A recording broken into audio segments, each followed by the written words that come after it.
नमस्कार, मैं हूं आपके साथ अनुष्का और आप देख रहे हैं प्रभात दर्शन न्यूज। आरएसएस ने पश्चिमी यूपी में चुनावी तैयारी तेज कर दी है।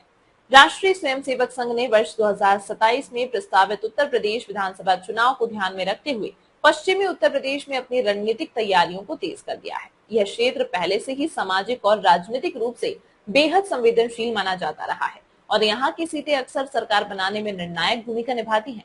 अब संघ ने इसी क्षेत्र में अपने सांगठनिक ढांचे को पुनर्गठित करते हुए प्रचारकों की नई नियुक्तियां की हैं। इस बदलाव को संगठनात्मक दृष्टिकोण से बेहद अहम माना जा रहा है। सूत्रों के अनुसार आरएसएस ने मेरठ प्रांत और उससे जुड़े जिलों जैसे बागपत, सहारनपुर, मुजफ्फरनगर, बुलंदशहर और शामली में विशेष फोकस के तहत प्रचार कार्य तेज कर दिया है। संघ की यह रणनीति भाजपा को चुनावी लाभ पहुंचाने की दिशा में एक दीर्घकालिक योजना का हिस्सा मानी जा रही है।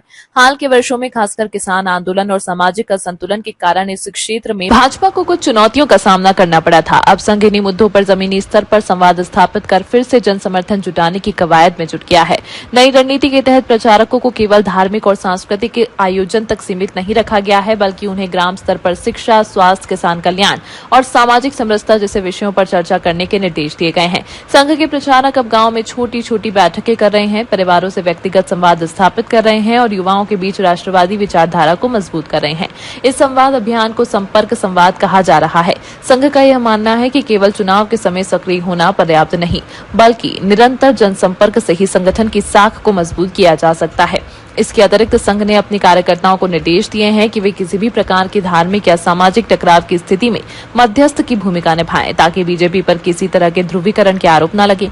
यही कारण है कि इस बार संघ का स्वरूप अधिक समरसता और विकास केंद्रित दिखाई दे रहा है। इस पूरे अभियान को सांस्कृतिक राष्ट्रवाद की पुनर्स्थापना का नाम दिया गया है, जिसमें गाँव में रामचरितमानस पाठ, गौ सेवा, महिला सशक्तिकरण और ग्राम विकास जैसे कार्यों को प्राथमिकता दी जा रही है।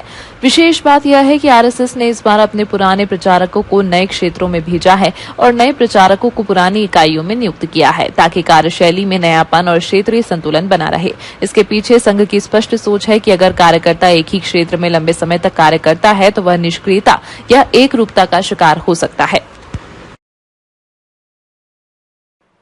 इसी तरह की खबरों के लिए देखते रहिए प्रभात दर्शन।